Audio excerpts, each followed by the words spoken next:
یہ سفر میرے لیے کتنا ضروری ہے، اس کا اندازہ لگانا ہر کسی کے لیے بہت مشکل ہے۔ اس نے اپنے بیٹے کے سوال کا جواب دیتے ہوئے کہا، جو یہ جاننا چاہتا تھا کہ وہ کراچی سے انڈیا کیوں جانا چاہتی ہے، جبکہ اب اس کے والد بھی حیات نہیں رہے۔ ایک خالی ویران گھر میں رہ کے وہ کیا کرے گی؟ وہ اسے کیسے سمجھاتی کہ اس گھر کے در و دیوار اب بھی اس کے والدین کے وجود سے روشن ہیں؟ مکین چاہے نہ ہو، لیکن وہاں کی ہر چیز میں، الماری میں رکھے ہوئے ان کے کپڑوں میں، شیلف پر رکھی کتابوں میں ان کی خوشبو موجود ہے۔ ایک بار وہاں جا کر وہ یہ سب محسوس کرنا چاہتی ہے، ورنہ اسے کبھی قرار نہیں آئے گا۔ اس کے شوہر کو کچھ حد تک اندازہ تھا اس کی بے چینی کا۔ انہوں نے جانے کا سارا انتظام کر دیا۔ ویزا بڑی جد و جہد سے ملا، لیکن مل گیا۔ ڈاکٹر سبین کا تعلق یو پی کے شہر علی گڑھ سے تھا، جہاں ان کی پیدائش اور پرورش ہوئی۔ والد علی گڑھ یونیورسٹی میں انگریزی کے پروفیسر تھے اور اپنے پیشے سے بے حد جڑے ہوئے۔ والدہ ہاؤس وائف تھیں، لیکن یونیورسٹی سرکل میں دونوں بہت ایکٹیو تھے۔ سٹاف کلب میں روز ٹینس، ٹیبل ٹینس کھیلنے جایا کرتے، دوستوں کا خوب جمگھٹ رہتا، سب سے اچھے تعلقات اور ملنا جلنا تھا۔ یونیورسٹی کی کالونی میں ہی رہائش تھی، آس پڑوس میں بھی ٹیچرز اور ڈاکٹرز رہتے تھے۔ ایسے ماحول میں سبین بڑی ہوئی۔ بڑا بھائی یونیورسٹی سے MBA کر کے ملک سے باہر چلا گیا۔ سبین کی شادی کراچی میں ہوئی۔ شروعات میں تو آنا جانا ہوتا رہتا تھا، لیکن وقت کے ساتھ کم ہو گیا۔ سبین کے دل کا ایک حصہ وہیں پڑا رہتا۔ پرانے اسکول کالج کی باتیں، علی گڑھ میں گزاری ہوئی زندگی وہ اکثر یاد کرتی۔ والدہ کے گزر جانے کے بعد والد تقریباً مستقل طور پر دبئی میں بھائی کے ساتھ ہی رہنے لگے۔ سال میں ایک بار وہ کراچی ضرور آتے اور یہاں 2-3 مہینے گزارتے۔ باپ بیٹی کا بے حد اچھا وقت گزرتا، ناتیوں سے بھی ان کی خوب دوستی تھی۔ لیکن ان کے انتقال نے سب کچھ بدل دیا۔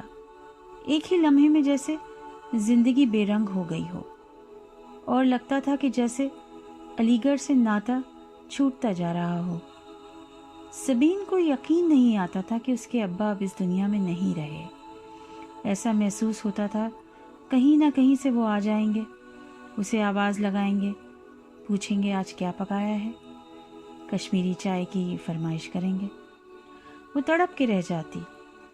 اس کا دل چاہتا تھا کہ وہ ایک بار کسی طرح ان کے گھر میں کچھ دن رہ آئے، ان کی قبر پر فاتحہ پڑھ لے، بیٹھ کر وہاں اس مٹی سے خوب ساری باتیں کرے، اپنے دل کا حال کہے۔ نہ جانے کتنی باتیں، کتنی یادیں ذہن میں گھوم رہی تھیں۔ ایک زمانہ تھا جب یہ سفر اس کے لیے خوشی سے بھرپور ہوتا تھا۔ دلی ایئرپورٹ پر قدم رکھتے ہی عجیب سی بے چینی طاری ہو جاتی۔ علی گڑھ پہنچنے کی جلدی ہوتی۔ لڑکیوں کے لیے میکے کی کشش کچھ الگ ہی ہوتی ہے، لیکن آج بات کچھ اور تھی۔ دل اداس تھا، قدم بوجھل تھے۔ دلی شہر کی سڑکوں سے ہوتے ہوئے ہائی وے کا راستہ طے کرتے ہوئے گاڑی علی گڑھ کے لیے رواں دواں تھی۔ جانے پہچانے نظارے تھے، ہوا کوئی پیغام لیے اس سے مخاطب تھی۔ FM پر پرانے فلمی گانے اس کا جی بہلانے کی کوشش کر رہے تھے۔ ایک ڈھابے پر کلڑ والی چائے پینے کے لیے بھی رکے۔ اسے یاد آیا کہ ابا کے ساتھ جب رکتے تو چائے کے ساتھ پراٹھا ضرور کھاتے۔ علی گڑھ کی حد میں داخل ہوئے، نمائش گراؤنڈ سے ہوتے ہوئے کٹ پلے پر پہنچے۔ سبین اپنے جذبات پر قابو نہیں رکھ پا رہی تھی، آنکھوں سے آنسو مستقل بہے جا رہے تھے۔ گھر کی گلی میں جب گاڑی مڑی تو اس کے سامنے اپنی اماں کی تصویر آ گئی۔ وہ ہمیشہ گیٹ کے پاس کھڑی رہتی۔ ابا تو اسے ہمیشہ دلی ریسیو کرنے ہی آتے۔ آج گیٹ پر کوئی نہ تھا۔ گھر پہنچتے ہی سبین اپنے آپ پر قابو نہ رکھ سکی اور زار و قطار رونے لگی۔ ایک پرانے ملازم اور اس کے بچے گھر پر رہتے تھے، وہی دلاسا دیتے رہے۔ گھر ویسے ہی سجا ہوا تھا، سب کچھ اسی طرح رکھا تھا، ہر طرف اماں ابا کی موجودگی کا احساس تھا، ہر شے ان کی یاد دلا رہی تھی۔ باغیچہ اب بھی ہرا بھرا تھا، لیکن اس کا باغباں نہیں رہا تھا۔ ابا نے کتنے شوق سے ایک ایک پودا لگایا تھا۔ گلاب کے پھول اور للیز انہیں بے حد پسند تھے، کیاریاں ان سے بھری ہوئی تھیں۔ قدرت کا بھی کیا نظام ہوتا ہے۔ ابا کی کتابیں، اماں کی ساڑیاں، کس کس چیز میں ان کا وجود زندہ نہیں تھا۔ ابا کی آرام کرسی اسی جگہ پر رکھی تھی جہاں وہ برآمدے میں بیٹھنا پسند کرتے تھے۔ سبین اس پر بیٹھ کر خوب روئی۔ ان کی قبر پر جا کر اسے سکون آیا۔ وہاں بیٹھ کر فاتحہ پڑھی، ان سے بہت سارے باتیں کی۔ اس مٹی کو چھونے سے جیسے دل کو تسکین ہو گئی ہو۔ جتنے بھی دن تھے دیکھتے دیکھتے گزر گئے۔ ابا کے پرانے دوستوں کے پاس گئی، ان سے ڈھیر ساری باتیں کی، دل ہلکا ہوا۔ اپنے کچھ دوستوں سے بھی ملی، کئی لوگ پرسے کے لیے بھی آئے۔ پرانے اسکول اور کالج بھی ایک بار گئی، نہ جانے اب پھر کب آنا ہو۔ وہ ساری یادیں سمیٹ کر لے جانا چاہتی تھی۔ روز یونیورسٹی کیمپس میں ٹہلنے جاتی، اپنے پرانے گھر کی طرف بھی گئی۔ وہ شکر گزار تھی کہ زندگی نے اسے یہ موقع دیا۔